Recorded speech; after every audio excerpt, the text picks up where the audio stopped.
जितने आस्था चैनल पर कथा सुन रहे हो, जितने फेसबुक और यूट्यूब पर सुन रहे हो, बहुत सावधानी से सुनना। 2 बार पशुपति व्रत कर लिए, आपने ये कर लिया, आपने प्रदोष कर लिया, आपने सोमवार कर लिया, आपने सारे अनुष्ठान कर लिए, बहुत सारे उपाय भी करे, तो महाराज शनिवार के दिन अगर शिव की आराधना करी जाए, शनिवार के दिन अगर शंकर को जल चढ़ाया जाए, तो जिंदगी में व्यक्ति की कभी अकाल मृत्यु नहीं होती। महाराज संहिता में लिखा है कि जितने शमी के पत्ते डालें उतनी बार नाम और गोत्र बोले, पर आप ज्यादा बार भी ना बोल पाए तो अपना नाम गोत्र एक बार तो बोले।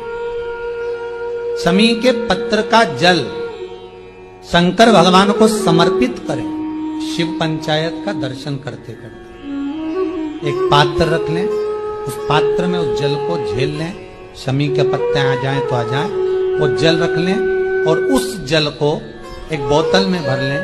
लगभग 15 दिन आप उस जल को जैसे शरीर पर तेल लगाते हैं उस तरह से पूरे शरीर पर मलना प्रारंभ कर दें। महाराज ज्यादा से ज्यादा 20 दिन, ज्यादा से ज्यादा 21 दिन या 1 महीना, इतने में शरीर ठीक होना प्रारंभ हो जाता है।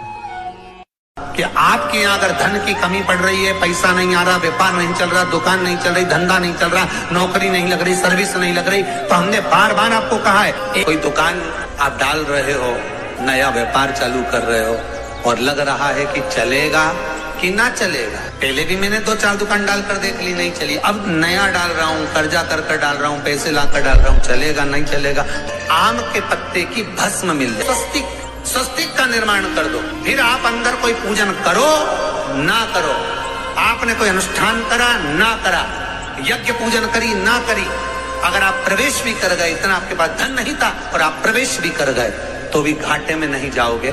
शिव महापुराण की कथा का ये संवाद याद रखिए। लिंगपुर आम के पल्लव को जो वर दिया गया, तो आम के 21 पत्ते इकट्ठे कर उसको आग लगाकर उसकी भस्म तैयार कर शंकर भगवान के शिवलिंग पर शाम के समय प्रदोष काल में चढ़ा दीजिए वो भस्म, और उस भस्म को उठाकर लेकर आ जाओ, डब्बी में भर लो और गाय का घृत उसमें डाल लीजिए। जिस पुरुष नारी को चर्म रोग हो जाए, चर्म रोग, कहीं खुजली चल रही हो, कहीं दाने पड़ गए हो, कहीं चमड़ी सफेद लाल काली पीली जैसी पड़ गई हो, कहीं दाग हो रहे हो, चर्म रोग, कहीं खुजाल चल रही हो, तो और उस स्थान पर लगाना चालू कर दीजिए। 3 दिन में दाग खाद खुजली जो भी होगी मिटना प्रारंभ हो जाएगी। उसमें इतनी प्रबलता आ जाती है। शंकर को जो भस्म चढ़ी है, आम के पत्ते की भस्म का भी हमारा शास्त्र वर्णन करता है। उस भस्म को छान कर पीस कर उसकी कोई दुकान आप डाल रहे हो, नया व्यापार चालू कर रहे हो और लग रहा है कि चलेगा कि ना चलेगा, तो उसके लिए सबसे पहला काम करो,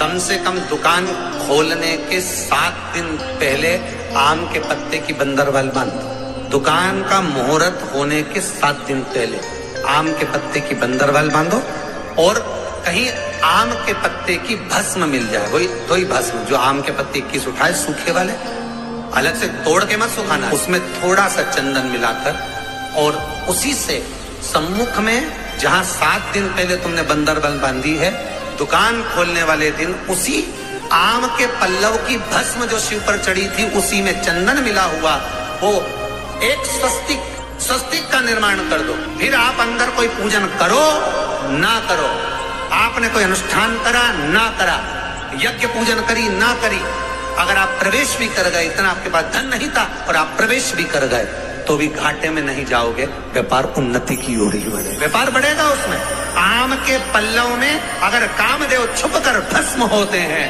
तो शंकर मेरे आम के पल्लव को भी वर प्रदान कर देते, आम के पल्लव को भी शिव वर। शनिवार के दिन जो बेलपत्री के वृक्ष के नीचे जौ के आटे का चौमुखी दिया, सरसों का तेल डालकर, उसमें काली तिल डालकर, उसमें एक सफेद फूल डालकर, बेलपत्री के वृक्ष के नीचे जैसे एक चौमुखी दिए को जौ के आटे के दिए को लगा दिया जाता है। जो व्यक्ति चिड़चिड़ करता है, जो व्यक्ति क्रोध करता है, जो व्यक्ति अपशब्द बोलता है, आड़ा टेढ़ा बोलता है, ताने देता है, ईर्ष्या रखता है, घर में चिड़चिड़ करे, पूरे घर को अस्त व्यस्त कर रखा, उस व्यक्ति का नाम और गोत्र बोलकर मात्र एक दिया लगा दिया जाए, व्यक्ति अपशब्द कहना बंद कर देता है, उसका प्रेम प्रबल हो जाता है, उसकी ईर्ष्या समाप्त हो जाती है, उसकी नफरत समाप्त हो जाती है। हम आपसे बार बार कहते हैं ना, कई बार आपको कहा कि आपके यहाँ अगर धन की कमी पड़ रही है, पैसा नहीं आ रहा, व्यापार नहीं चल रहा, दुकान नहीं चल रही, धंधा नहीं चल रहा, नौकरी नहीं लग रही, सर्विस नहीं लग रही, तो हमने बार बार आपको कहा है, एक दिया बेलपत्री के पेड़ के नीचे लगाओ घी का, और एक दिया शंकर के मंदिर की चौखट पर लगाकर। बार बार आपको कहा, उस पर विश्वास रखकर लगाओगे, सुख मिलेगा, आनंद की अनुभूति होगी। श्री शिवाय नमस्तुभ्यम, सब बोलिए एक बार जमकर, श्री शिवाय नमस्तुभ्यम। प्रैक्टिकल जरूर करना, कहीं सियोर वाला महाराज झूठ तो नहीं बोल रहा। शास्त्रों की बातें हमारे जीवन में हमें सुख प्रदान करे, इसलिए इस भाव का आनंद करते हुए आज की कथा को विराम देते हैं। श्री शिवाय नमस्तुभ्यम। मेरे चैनल को सब्सक्राइब करें, बेल आइकन प्रेस करें, जिससे कि आपको लेटेस्ट वीडियो की नोटिफिकेशन। जितने आस्था चैनल पर कथा सुन रहे हो, जितने फेसबुक और यूट्यूब पर सुन रहे हो, बहुत सावधानी से सुनना। 2 बार पशुपति व्रत कर लिए आपने, ये कर लिया आपने, प्रदोष कर लिया आपने, सोमवार कर लिया आपने, सारे अनुष्ठान कर लिए, बहुत सारे उपाय भी करे, तो शुक्रवार के दिन अगर शंकर के मंदिर में जल चढ़ाया जाए तो नारी का अखंड सौभाग्य होता है। शुक्रवार के दिन बेलपत्री के वृक्ष के नीचे बैठकर घृत का दिया लगाकर शरीर में जो रोग है उसका स्मरण कर कल करके देखना। जो बच्चा चिड़चिड़ कर रहा हो, बहुत गुस्सा कर रहा हो, बहुत गुस्सा, जो बहू चिड़चिड़ कर रही हो, जो सास चिड़चिड़ कर रही हो, भाई बंधु कुटुंब कोई चिड़चिड़ कर रहा हो, बहुत क्लेश घर में हो रहा हो, एक कटोरी में पानी लो, तुमरुका जी का नाम लो, शिव जी का नाम लेकर, तुमरुका जी का नाम लेकर थोड़ा सा पानी का आचमन करा दो। 10 मिनट 5 मिनट में एकदम चुप, लड़ी नहीं सकती, गुस्सा। लक्ष्मी सबसे ज्यादा प्रसन्न कौन से दिन होती है? जम के बोलिए जरा। शुक्रवार। तो शुक्रवार को लक्ष्मी सबसे ज्यादा प्रसन्न क्यों होती है? शिव महापुराण, यहाँ तक विष्णु पुराण करती है, स्कंद पुराण वर्णन करती है, कार्तिक खंड वर्णन करता है कि तुलसी का क्यारा गोल है, चौकोर है, षडाकार का है। उसका भी प्रमाण हमारे शास्त्र में लिखा हुआ है कि अगर तुलसी का कुंड गोल है तो वो ऐश्वर्य प्राप्त करता है, तुलसी का कुंड चौकोर है तो वंश की वृद्धि करता है, तुलसी का कुंडा अगर षडाकृति का है, 6 फलक वाला है, तो वो घर में संपदा की वृद्धि करता है। ये तुलसी के कुंड का भी प्रमाण हमारे यहाँ शास्त्र में लिखा हुआ है कि कुंडा कैसा होना चाहिए, तुलसी के कुंड की आकृति कैसी होना चाहिए। उसका प्रसन्न होने का कारण क्या था? लक्ष्मी जी के 2 भाई थे, दोनों की शादी नहीं हो रही थी, दाता और विधाता, दोनों का विवाह नहीं हो रहा। और दाता विधाता के लिए लक्ष्मी बड़ी परेशान थी, रोज नारायण से कहती थी, प्रभु कुछ कृपा करिए, दाता विधाता का विवाह नहीं हो रहा, उम्र होती चली जा रही है, इनका कुछ करिए प्रभु, आप नारायण आप कुछ तो कर सकते हो। भगवान नारायण ने तब लक्ष्मी से कहा, एक काम करो, बेलपत्री के पेड़ के नीचे बैठकर लक्ष्मी तुम अनुष्ठान करो तुम्हारे भाइयों के विवाह के लिए। इसलिए आज भी हमारे हिंदू धर्म की रीति है कि बेलपत्री के पेड़ के नीचे शाम के समय लक्ष्मी का वासा होता है। इसलिए लोग इस बेलपत्री के पेड़ के नीचे तुम्हारा रात्रि को, शाम को 6 बजे से लेकर रात्रि को 8 बजे तक तुम्हारा निवास होगा। जैसे पीपल के पेड़ में देवताओं का निवास, आपको आप लोगों ने यदि पद्म पुराण पढ़ी होगी या सुनी होगी तो उसमें स्पष्ट कहा है, पीपल के वृक्ष की गणना ध्यान देना, पीपल के वृक्ष में सुबह 4 बजे से लेकर 7 बजे तक ब्रह्मा जी का वासा होता है। पीपल के वृक्ष में सुबह 7 बजे तक ब्रह्मा जी का वासा, 7 बजे से लेकर 10:30 बजे तक पीपल के वृक्ष में भगवान विष्णु का वासा होता है। कितनी बजे तक? 10:30। 10:30 से लेकर 11:30 12 बजे तक पीपल के वृक्ष में पितरों का वासा होता है। इसलिए हमारे यहाँ पितरों को श्राद्ध पक्ष में जो भोजन कराया जाता है वो 10:30 से 12 के बीच में कराया जाता है। 12 बजे के बाद पीपल के वृक्ष में दोपहर के 1:30 बजे तक आहूतों का वासा रहता है। आहूत कौन? जो गर्भ में शांत हो गए, जो कुंवारी अवस्था में शांत हो गए, जो जन्म लेने के बाद उनका विवाह नहीं हुआ और शांत हो गए, उन आहूतों का वासा उस पीपल के वृक्ष में दोपहर में 1:30 बजे तक रहता है। उसके बाद में प्रेतों का वासा चालू होता है। इसलिए दोपहर के समय पीपल के पेड़ की परिक्रमा नहीं होती। फिर शाम को 4 बजे से 7 बजे तक पीपल के वृक्ष में शंकर जी का वासा होता है। इसलिए शाम के समय पीपल की परिक्रमा नहीं होती। 7 बजे के बाद में पीपल के वृक्ष में रात्रि को 9 बजे तक कुबेर का वासा होता है। फिर 9 बजे के बाद में प्रेतवास चालू होता है पीपल के वृक्ष में। उसी तरह बेलपत्री का जो वृक्ष है, उस बेलपत्री के वृक्ष के नीचे रात्रि को 8 बजे से लेकर 12 बजे तक बेलपत्री के पेड़ के नीचे कुबेर का निवास होता है। महाराज, कुबेर का निवास। प्रयास करा करो इसी बेलपत्री के पेड़ के नीचे हम दीप लगाएं, घी का दिया।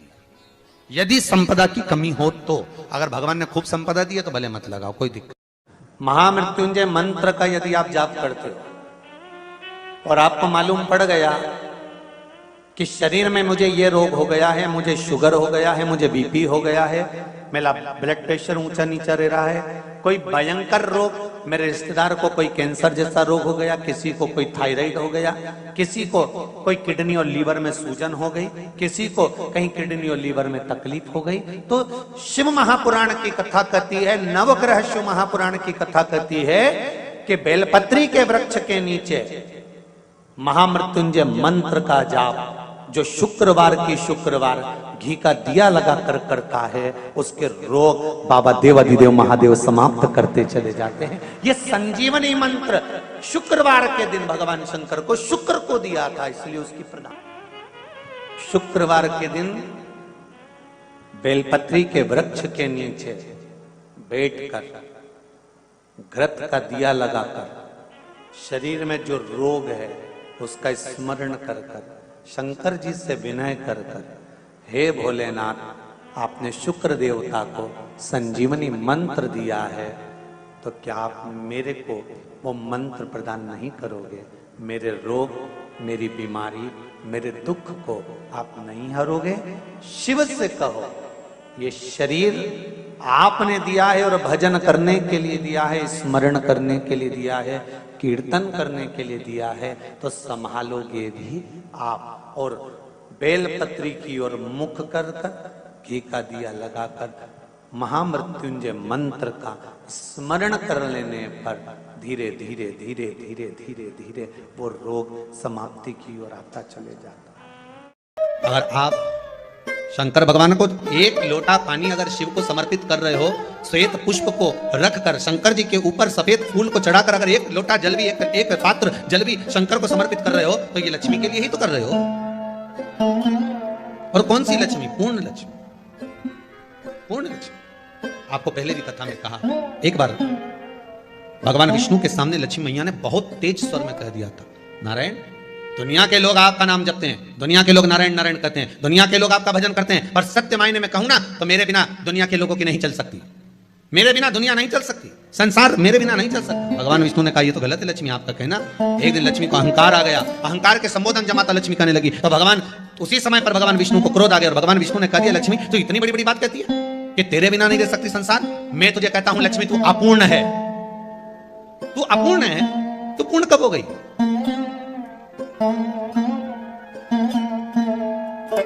तेरी पूर्णता कहां हो गई? लक्ष्मी की आंख से आंसू बहने लगे। आज आपने मुझे अपूर्ण कहा, आपको मालूम है आप मुझे अपूर्ण कर रहे हो? आपको ये ज्ञात हो रहा है आप मुझे अपूर्ण कर रहे हो? भगवान कहते हैं हाँ लक्ष्मी, मैंने तुझे अपूर्ण कहा। अपूर्णता का मतलब आप जानते हो ना? भगवान कहते हैं लक्ष्मी मैं सब जानता हूं। लक्ष्मी रोती हुई माता सरस्वती के पास पहुंच गई। सरस्वती ने पूछा क्या बात है लक्ष्मी, क्यों रो रही हो? लक्ष्मी जी ने कहा क्या बताऊं सखी, मेरे पति ने आज मुझे अपूर्ण कह दिया। तो क्यों रो रही है तू? अपूर्ण अगर कह दिया, पति ने ही तो कहा है ना, तो क्यों रोना? चल मेरे साथ। और सरस्वती मैया माता लक्ष्मी को लेकर सीधे पहुंच गई माता पार्वती के यहाँ। माता पार्वती के यहाँ जब पहुंचे, माता पार्वती ने लक्ष्मी जी को देखा और सरस्वती को देखा तो पूछा कि बात क्या है, क्या हो गया ऐसा, क्या हुआ, क्या है ऐसा जो तुम दोनों आज मेरे पास में आई? क्या हुआ? पार्वती जी कुछ बोलती, शिव जी का ध्यान माता सरस्वती की ओर और लक्ष्मी की ओर गया और भगवान शंकर जान गए कि आज भगवान नारायण ने लक्ष्मी जी को अपूर्ण कहा है। अब देखें माता पार्वती क्या कर सकती है, इसको पूर्ण बनाने के लिए करेगी क्या?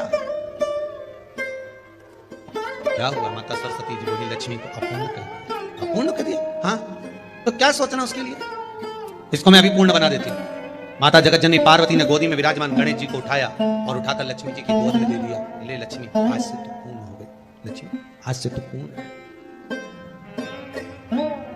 गोदी में जब तक संतान नहीं है तो नारी को लोग अपूर्ण समझते हैं, पर माता पार्वती जी ने संपूर्ण ब्रह्मांड में एक सिद्धता प्रदान कर दी कि अपने गोदी के लाल को, अपने गोदी के पुत्र को माता ने लक्ष्मी की गोद में देखकर लक्ष्मी को पूर्ण बना। शिव महापुराण यहाँ तक विष्णु पुराण करती है, स्कंद पुराण वर्णन करती है, कार्तिक खंड वर्णन करता है कि तुलसी का क्यारा गोल है, चौकोर है, षडाकार का है, उसका भी प्रमाण हमारे शास्त्र में